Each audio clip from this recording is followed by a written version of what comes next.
はい、内山光一のザ・ゴッドチャンネル。はい。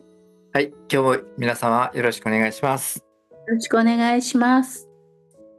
今日は、もうだいぶ夜遅くなりましたけども、もうね、仕事終わろうかとした時に、どなたか来られましたので、お話を聞いてみたいと思います。はい。うん。来られたんですね。はい、霊的にどなたか来ておられますので、お聞きしたいと思います。はい。はい、それではエレナさん準備お願いします。はい。はい。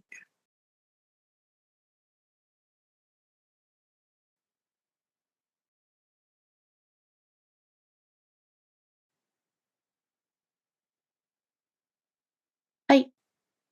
はい、よろしくお願いします。よろしくお願いします。はい、それでは、私のところに今来ておられる方、恐れ入ります。向こうのエレナさんの方にお会いいただき、お言葉いただければと思います。よろしくお願いいたします。エレナさんの方にお会いいただきますよう、お願いいたします。はい。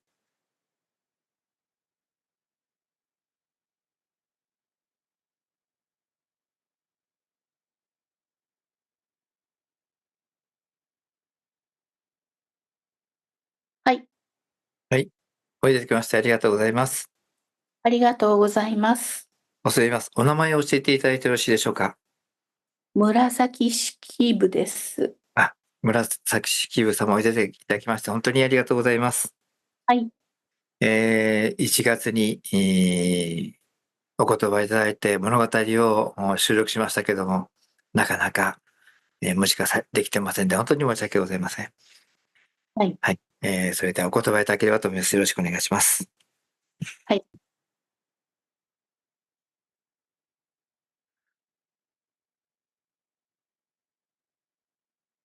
私の話がなかなか書籍として進まないということはとても残念に思っております。ですが、根気よく続けていただければと思います。あの時は、あの瞬間にしか語れない言葉が出ておりました。もう二度と同じ話はできません。なので、ぜひ頑張っていただきたいと思います。そして今日はまたはい。違う話になろうかと思います。はい。日本の文化ということについて話してみたいと思うのです。私があの物語を書いた時というのは、その場にいた人々は面白おかしくこれを読んでいたと思います。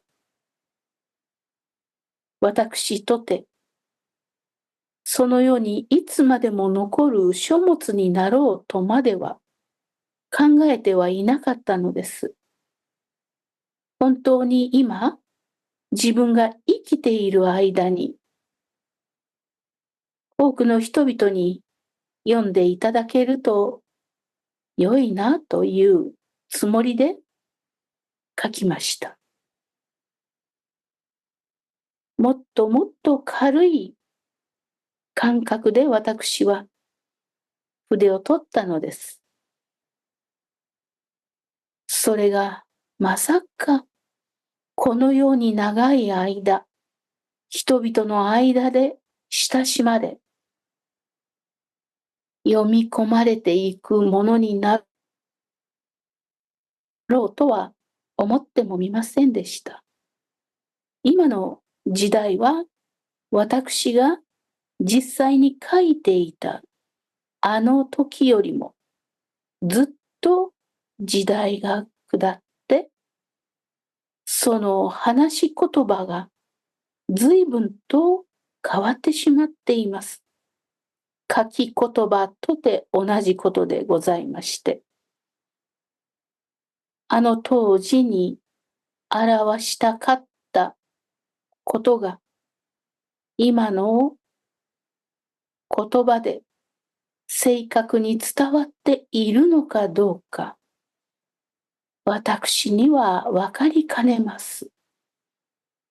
しかしそれでも、おおむねのことは伝わっているだろうと思っています。もともとそんなに長く残す書物になろうとは考えてもいなかったので、それはそれで良いのかなというふうに思っています。そう考えてみると、文字で残すということはとても重要なことだと思いました。私は自分の心の内をあの書物の中で表すことにしたのです。数多くの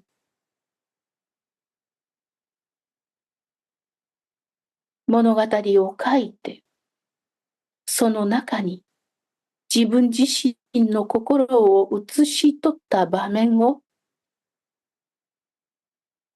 多々書き込みました。それを読み解いていただけてるかどうかはわかりません。しかし、人間生きておりますと、日々様々な思いが出て、それを文字で表していくときに、自分の感情が編み込まれていくのを私は感じていたのです。そのようにして書いた文章はいかにも今にもその情景が目に浮かぶかのように命を吹き込まれているのだろうと思っています。とても楽しみなことです。そのように会ったこともない後の世の人々に読まれることがあろうなどと知っていたなら、私の文章はもっと違うものになっていたでしょう。良くなったのか悪くなったのかはわかりませんが、そんなことを意識するだけで文字が変わり、文章が変わってしまうかもしれない。むしろ、あの時はあの時のことだけと思って書いたのが、かえって良かったのかもしれません。ありのままをそのままに風合いを損ねず伝えることができればなお結構だと思います。書物においてそのようなことがあるのですから、その他の文芸、芸術、そのようなものについても同じようなことが言えると思います。後の世の人々は、過去からつながってきたものを大切にそのままの形をそのままに残していこうとする動きがたくさんあると思います。それは過去の人々のことを思いやり、それをとても大切に思ってくださっている現れだと思います。そしてそれがいつまでも踏襲されてつながっていくことによって、一つの文学、学問、芸術など、あらゆるものが受け継がれていくことになるでしょう。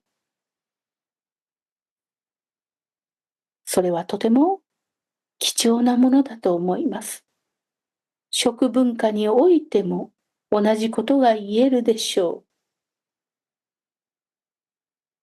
う。昔の人々がどのような暮らしをしていたのか、何を食べて、何を語り、どのようなものを見ていたのか、それをありのままに残すことができれば、本当に後の世にあっては貴重なものとなっていくでしょう。できる限り、その時の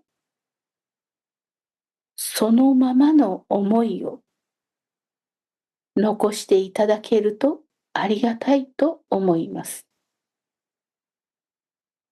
これから先もあなた方の書かれた文章がずーっと後の世に残るということを考えてみていただければ、私の二縁としていることがわかるのではないかと思います。以上です。よろしくお願いいたします。はい。紫式部様、本当にありがとうございます。はい。はい。文章が残ると思いますと、非常に緊張するものでありますけども、しかし、なるべくありのままを残していきたいと思っています。はい。しっかり自分も磨きながらやっていかなくちゃいけないかなと、ちょっと引き締まる思いもありますけども、でも、やり続けていきたいと思いますので、どうかよろしくお願いします。はい。はい。どうもありがとうございました。ありがとうございました。はい。ありがとうございました。はい。紫式部様でした。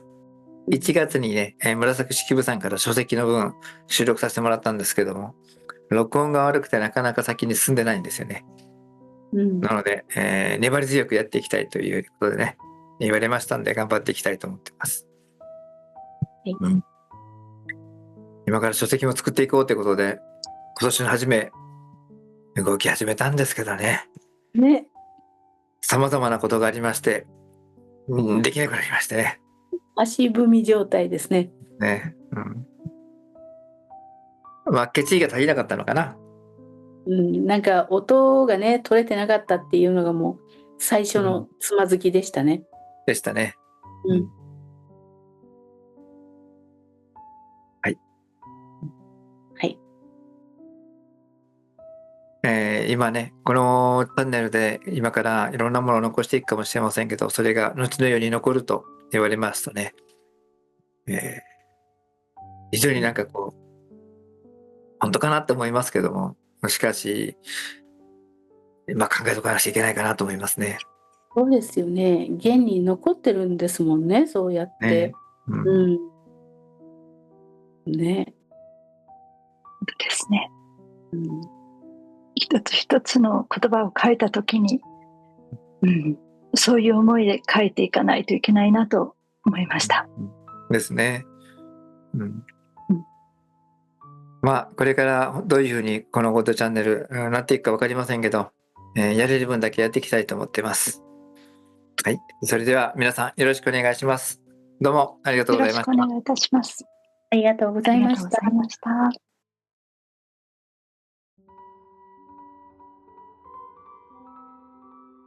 高明です。はい。はい。お父さんの守護霊さんになりますかね。そうです。あ、ね。そうですか。はい。はい。高明さんの時代にはい持。ち越した問題。持ち越した問題。うん。それを引き継いでると思うんですね、問題集が。ああ、はい。はい。はいはい。ですから、高明さんの時の、ちょっと、そういったエピソードなんか教えていただけませんか？あ、うんはい。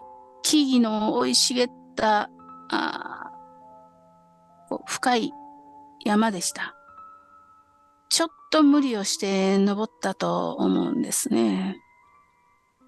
足を滑らして落ちたんです。うん落ちました。はい。足の骨を折りました。上がれなくなってしまって、まあ、それっきり。